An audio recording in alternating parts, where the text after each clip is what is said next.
দেই বন্ধু বান্ধৱীসকল, পূজা চাবলৈ নাহোঁ বুলি ভাবিছিলোঁ, কিন্তু হ'লেও আহি গ'লোঁ আৰু। পোৱালি যি উৎপাত, নাহিলেই নহয়, লৈ আহিছোঁ আৰু দেই।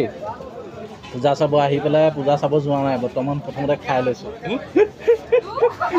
মানে বিৰাট ভোক লাগিছে, দুপৰীয়া ভাত নাখালোঁ, সেইকাৰণে ৰুটি আৰু চব্জি খাই ল'লোঁ।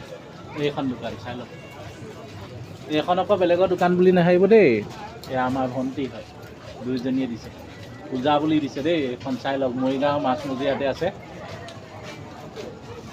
এইখন চাই লওক। সুন্দৰ কম দামত ৰুটি চব্জি পায় দেই, বেছি নলয়, 30 টকা লয় আনলি। আহিব মোৰ ফ্ৰেণ্ডসকল, যদি মৰিগাঁৱৰ ফ্ৰেণ্ডসকলক কৈছোঁ আৰু চাই লওক, প্লেচটো চাই লওক। নাই যোৱা।